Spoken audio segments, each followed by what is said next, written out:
Sir ഇപ്പോൾ ഈ ഷ്രിങ്ക്ഫ്ലേഷൻ പോലത്തെ കാര്യങ്ങൾ പ്രീമിയമൈസേഷൻ ഒക്കെ നടക്കുന്ന സമയം Jyothy Labs, Hindustan Unilever, Nestle, ITC ഇതുപോലത്തെ കമ്പനിയുടെ ഇപ്പോൾ കോമ്പറ്റീഷൻ ചെയ്യാൻ കഴിയുമെന്ന് തോന്നുന്നു സാർ. ഡെഫിനറ്റ് ആയിട്ട് കഴിയും, പറ്റും. ഈ ജാപ്പനീസ് കെമിക്കലിന്റെ പ്രോഡക്റ്റ് കവറല്ലേ വെച്ചിരിക്കുന്നു. എക്സോ, mister white. It's not a problem. It's a question of perception and earning is not going fast.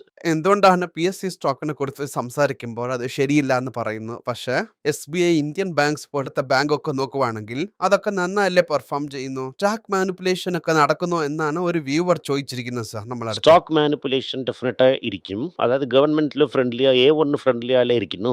MNCയെ വിളിച്ച് വാങ്ങാൻ പറയുന്നു.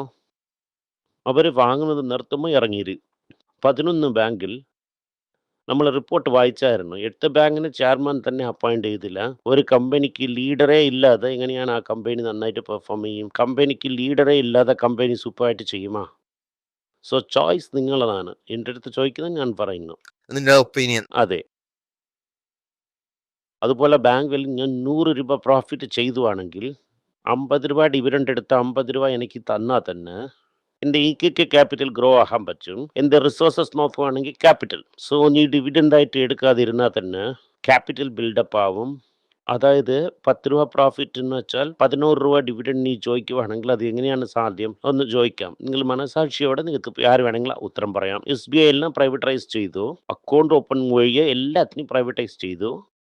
പ്രൈവറ്റൈസ് ചെയ്തു എന്നാൽ ജോയിൻറ്റ് വെഞ്ചർ. അതായത് SBI അസസ് വന്നിട്ട് വെറും MBA ആയിട്ട് ഇരിക്കും. ജോലി ചെയ്യണതൊക്കെ പ്രൈവറ്റ് ആൾക്കാർ. ഞാൻ ചോദിക്കുന്നത് ഒരു കാര്യം തന്നെ, നീ പേഴ്സണലായിട്ട് എക്സെപ്റ്റ് SBI ഒരുപാട് ലോൺ കമ്പനി വരുന്നു.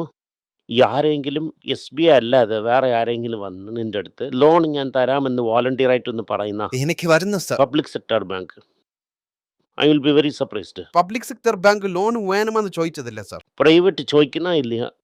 ഡെയിലി 10-15 തലം ഇതാണ് അടിക്കുന്നു സാർ. ഡിഫറൻസ്.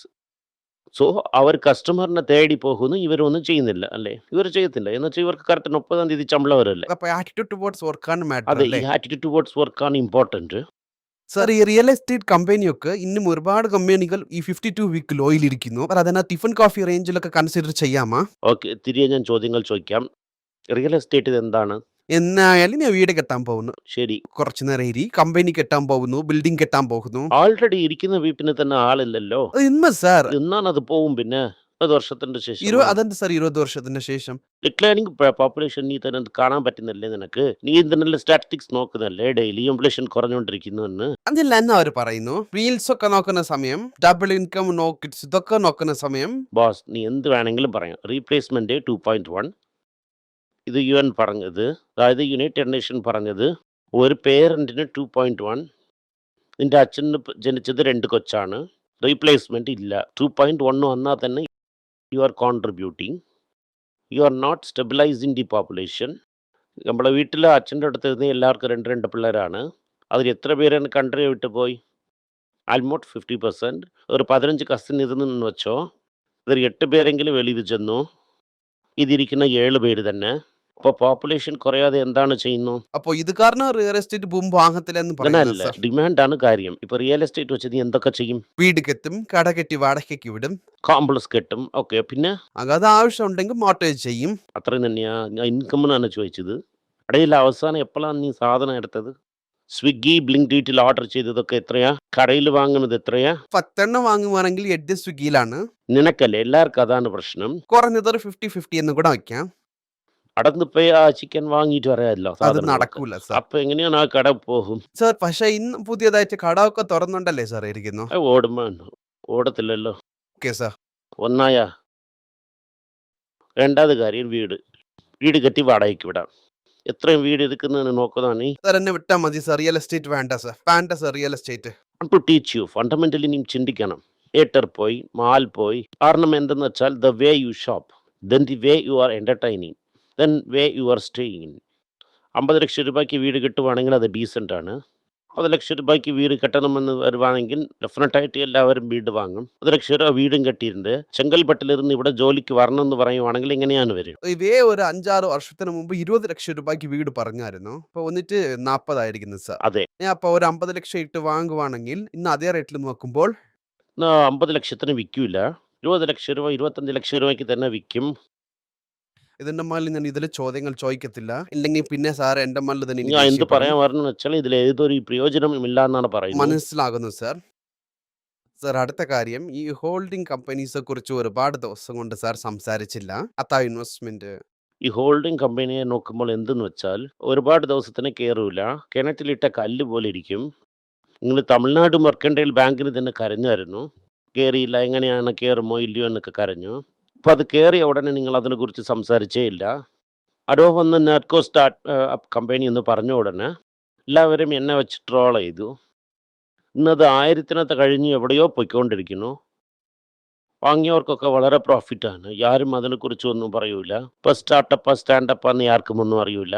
സോ എല്ലാം അനലിസിസ് ചെയ്യാൻ ഒരു കാര്യമുണ്ട്, റൂട്ട് കോസ് അനാലിസിസ് എന്ന് പറയും. റിയൽ എസ്റ്റേറ്റ് എന്ന് പറഞ്ഞാൽ റിയൽ എസ്റ്റേറ്റ് ഇൻഡസ്ട്രി എന്ത് ചെയ്യുന്നു, എക്കോയിൽ എന്താണ് പ്രോഗ്രസേഷൻ. ഞാൻ അന്നും പറയുന്നു ഇന്നും പറയുന്നു, അതൊരു മരുന്ന് കമ്പനി. ഇന്ത്യയിൽ അത് കോൺസെൻട്രേറ്റ് ചെയ്യുന്നില്ല.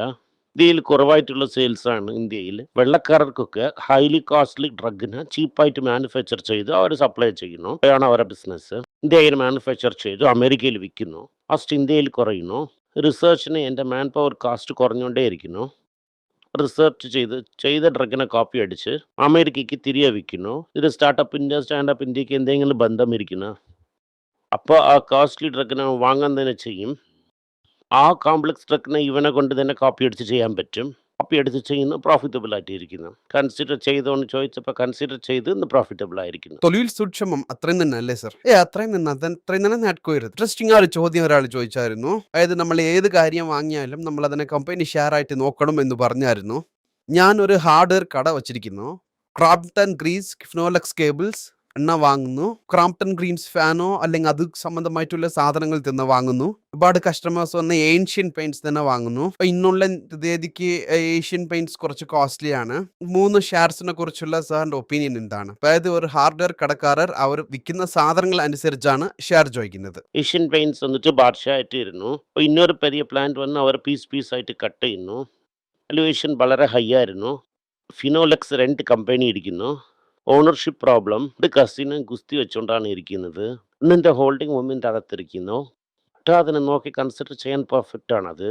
അവ ഇന്നോവേറ്റ് ചെയ്യത്തില്ല. കാര്യം ചോദിച്ചാൽ അത് ഇതെന്നൊക്കെ എന്തൊക്കെ പറയുന്നു. അടുത്ത് കാശ് ഒരുപാടുണ്ട്, വാങ്ങിയിട്ട് കാശാ വെച്ചിരിക്കുന്നു. Super company. ഓക്കെ, റൈറ്റാ. എന്ത് ചോദിച്ചു? ക്രാംപ്ടൺ ഗ്രീസ്. ക്രോംപ്ടൺ ഗ്രീസ് വന്നിട്ട് പ്രൊഫഷണലി മാനേജ്ഡ് കമ്പനി. സോ ആരാണ് ഓണർ എന്ന് നമുക്കറിയില്ല. നിരവധി അപ്ലയൻസസ് വാങ്ങിയിരിക്കുന്നു. ഇതൊക്കെ കറക്റ്റാ ചെയ്യുന്നു. ആര് മെജോറിറ്റി ഓണർ എന്ന് നോക്കണം. അത് ഗൗതം താപ്പർ ഗ്രൂപ്പിലാണ് ഇരുന്നത്. കൺസ്യൂമർ ഇലക്ട്രോണിക്സിനെ പിടിച്ച് വാങ്ങിയിരിക്കുന്നു. ഐരസൂചി റേറ്റിലാണ് ഇരുന്നത്. ഐരസൂചി കാരണം അതിനെ അവോയ്ഡ് ചെയ്യുന്നത് ബെറ്റർ ആണ്. വൈറസ് സൂചി എന്നൊരു കാര്യം പറയുന്നല്ലേ, അപ്പോൾ അത് ഓവർ വാല്യൂഡ് ആയിട്ട് മാറി എന്നല്ലേ സർ അർത്ഥം? അപ്പോൾ ഓവർ വാല്യൂഡ് ആയിട്ട് മാറിയ ഒരു ഷെയറിന് ഈ അണ്ടർ വാല്യൂഡ് ആയിരിക്കുന്ന ഷെയറിലോട്ട് മൂവ് ആഹാനല്ലേ? ശരി, അണ്ടർ വാല്യൂഡ് ആയിട്ട് മാത്രമേ ഇരിക്കുവാണെങ്കിൽ ഞാൻ പറയാം. ഇപ്പോൾ ഞാൻ 2 രൂപയ്ക്ക് ഒരു ടൈറ്റൻ വാങ്ങിയിരിക്കും. 1750 രൂപയിൽ അവസാനത്തെ കോൾ കൊടുത്തു. അപ്പം തന്നെ അത് വൈരസൂചിയാണ്. അങ്ങനെ ഇരുന്ന് ഞാൻ വാങ്ങി 4000 രൂപയ്ക്ക് വിൽക്കുവാണെങ്കിൽ തിരികെ ടൈറ്റനെ എന്നെ കൊണ്ട് 4000 രൂപയ്ക്ക് വാങ്ങാൻ പറ്റൂല. ലൈഫ് ലോങ് പിന്നെ ടൈറ്റൻ്റെ ഒരു പാർട്ടായിട്ട് നമ്മളെ കൊണ്ട് ഇരിക്കാൻ പറ്റൂല. ഇപ്പൊ 2 രൂപ എന്ന് പറയുമ്പോൾ 20,000 രൂപ ഇട്ട് ഒരു 10,000 ഷെയർ വച്ചിരിക്കുന്നതെന്ന് വെച്ചോ. ഞാൻ അതിലൊരു 5,000 10,000 മാത്രം കൊടുത്തിട്ട് വെളിയിൽ വരുന്നു. അതായത് ഒരു 50-50 കൊടുത്തിട്ട് വെളിയിൽ വരാമാ? ബട്ട് അത് പ്രശ്നമില്ല. പക്ഷേ ഇത് സിറ്റുവേഷൻ അങ്ങനെ ഇരിക്കത്തില്ല. എന്നെ നോക്കുന്നവർ 2 ഷെയർ ടൈറ്റൻ കൂടെ വച്ചിരിക്കത്തില്ല. അതാണ് കൊടുക്കാതെ തന്നെ പറയുന്നത്. 20,000 30,000 ഷെയർ ഇരിക്കുന്നവർ ചെയ്യുന്ന ഗെയിമാണ്. Not for you and me. Sir ഇപ്പൊ 2 രൂപ എന്ന് പറയുമ്പോൾ ജനറൽ അങ്ങനെ മൈൻഡ് സെറ്റ് എങ്ങനെ പോകും? 2 രൂപ തന്നെയല്ല എന്ന് പോകും. അതുപോലെ നീ പ്രഷറിൽ ഇരിക്കുന്ന സമയം ഇപ്പിരിക്കത്തില്ല. സാർ അടുത്തത് വന്നിട്ട് ഈ യെസ് ബാങ്ക് പോലത്തെ ഷെയർസ്. ബോസ്, അതിന് നിനക്കൊക്കെ പേഷ്യൻസ് ഇല്ല. You are make money. 5 രൂപയ്ക്ക് വാങ്ങിയാൽ നീ 40 രൂപയ്ക്ക് വിട്ടിരിക്കും. ആവറേജ് 20 രൂപ റേഞ്ചിൽ ഇരിക്കുന്നത് സാർ. തിരികെ ഇറങ്ങണമാ എന്നതാണ് ചോദ്യം സാർ. ഇറങ്ങിയാൽ വലിയ തെറ്റല്ല. നോക്കുമ്പോൾ 40 രൂപ വാല്യുവേഷൻ ആണ്. അതർ തിങ്സ് നോക്കുമ്പോൾ 40 രൂപ ഇന്ന് എനിക്ക് ബെറ്റർ ആയിട്ട് കാണാൻ പറ്റുന്നു. ഈ പ്രൈസിന്റെ പുറകെ നിങ്ങൾക്ക് പോകാൻ പറ്റൂല. You have to understand the value of the company. Very true sir. But it may be barely value. ഒരു ചെറിയ ബാങ്കാണ്, വലിയ ബാങ്ക് അല്ല. എന്നിട്ട് സ്മാൾ ബാങ്കാണ്. യൂണിയൻ ട്രബിൾ ഇരിക്കുന്ന ബാങ്ക്. നല്ല മാനേജേഴ്സിനെ റീറ്റെയിൻ ചെയ്യാൻ പറ്റാത്ത ബാങ്ക്. കർവ് റേഴ്സ് ചെയ്യാനെന്ന് വന്ന ആളെ വെളിയിൽ വിരട്ടി അടിച്ചു. നിങ്ങൾക്ക് ഒരു സ്റ്റേബിൾ മാനേജ്മെന്റ് ഹോൾഡ് ചെയ്യാൻ പറ്റുമാണെന്ന് അറിയാൻ പറ്റുന്നില്ല. Okay sir, fine. Thank you sir. ഇന്നുള്ള ചോദ്യങ്ങൾ ഇത്രയാണ്. നന്ദി സർ. ഈ വീഡിയോ ഇഷ്ടപ്പെട്ടെങ്കിൽ വീഡിയോ ലൈക്ക് ചെയ്യുക, ഷെയർ ചെയ്യുക, ബെൽ നോട്ടിഫിക്കേഷൻ ക്ലിക്ക് ചെയ്യുക. പറ്റുമെങ്കിൽ ഈ വീഡിയോ നിന്റെ ഫ്രണ്ട്സിനും ഫാമിലി മെമ്പേഴ്സിനും അയച്ച് അവരെയും നോക്കാൻ പറയുക. നന്ദി, നമസ്കാരം. എല്ലാവർക്കും നമസ്കാരം. കൊച്ചുങ്ങളുടെ financial literacy book money for nothing എന്ന ഒരു 2ാമത് പാർട്ട്, ചെക്ക് എങ്ങനെയാണ് ഫില്ല് ചെയ്യണം, ഈ ഡെപ്പോസിറ്റ് ബില്ലൊക്കെ എങ്ങനെയാണ് ഫില്ല് ചെയ്യണം, ആശയം എങ്ങനെയാണ് എവോൾവ് ആയി വന്നു, ബാർട്ടറിൽ ഇരുന്ന് ഡിമോണിറ്ററൈസേഷൻ വരെയുള്ള കാര്യങ്ങളൊക്കെ കവർ ചെയ്തിട്ടുണ്ട് ഇതിൽ. ഇത് 10 മുതൽ 12 വയസ്സ് വരെയുള്ള കൊച്ചുങ്ങൾക്ക് ഇത് വളരെ യൂസ്ഫുൾ ആയിട്ടിരിക്കും. ഈ ബുക്കിന് ഇപ്പോൾ ഒരു സ്പെഷ്യൽ പ്രൈസിൽ 450 രൂപയ്ക്കാളെ കൊടുക്കുന്നു. നിങ്ങൾ ഇതിന് യൂസ് ചെയ്യാം. honeypage.com വെബ്സൈറ്റിനെ സബ്സ്ക്രൈബ് ചെയ്യാം. ഒരാഴ്ചയ്ക്ക് 4 പ്രീമിയം ആർട്ടിക്കിളും ഈ ആർട്ടിക്കിൾസ് ഒരു 10 15 ഇടുന്നു. ഇത് സബ്സ്ക്രിപ്ഷൻ മൂലം നിങ്ങൾ ഇതിനെ ഉപയോഗിക്കാം. ഒരു മാസത്തിന് വെറും 99 രൂപ മാത്രമാണ്. ഞാൻ പറയുന്ന കോൺസെപ്റ്റ്സിനൊക്കെ വളരെ എക്സ്പ്ലെയിൻ ചെയ്ത് നിങ്ങൾക്ക് മനസ്സിലാവുന്ന രീതിക്കാണ് ഇതിൽ ഇടുന്നത്. ഇത് നിങ്ങൾ വായിക്കുവാണെങ്കിൽ നിങ്ങൾക്ക് ഒരുപാട് പ്രയോജനം ഉണ്ടാകും. നന്ദി, നമസ്കാരം. നമസ്കാരം. കൊച്ചുമേക്ക് വേണ്ടി ഒരു പുസ്തകം പ്ലാൻ ചെയ്തിട്ടുണ്ടായിരുന്നു. അത് വളരെ സക്സസ്ഫുൾ ആയിട്ടും പോയി. ആർക്കെങ്കിലും ആ പുസ്തകം ആവശ്യമുണ്ടെങ്കിൽ ഈ ടീമിൽ എനിക്ക് കോൺടാക്ട് ചെയ്യാം. താഴെ ഇരിക്കുന്ന നമ്പർ എന്നെ വിളിച്ചാൽ മതി. അല്ലെങ്കിൽ വെബ്സൈറ്റിൽ കോൺടാക്ട് ചെയ്യാം. ഇതുമൂലം ആ പുസ്തകം എനിക്ക് വാങ്ങാം. മറ്റ് പുസ്തകങ്ങളും അവൈലബിൾ ആണ്. അതുപോലെ തന്നെ വാട്സപ്പ് മൂലം നിങ്ങൾക്ക് വാങ്ങാം, അല്ലെങ്കിൽ വെബ്സൈറ്റ് ഉപയോഗിച്ചും നിങ്ങൾക്ക് വാങ്ങാം. നന്ദി, നമസ്കാരം. എന്തെങ്കിലും നിങ്ങൾക്ക് സംശയമുണ്ട്, എന്നെ കോൺടാക്ട് ചെയ്യണമെന്ന് നിങ്ങൾ വിചാരിക്കുവാണെങ്കിൽ താഴെ കൊടുത്തിരിക്കുന്ന മെയിൽ ഐ ഡിക്ക് നിങ്ങൾ മെയിൽ അയക്കാം. ഞങ്ങളുടെ ടീം നിങ്ങളൊപ്പം കോൺടാക്ട് ചെയ്യും. Thank you.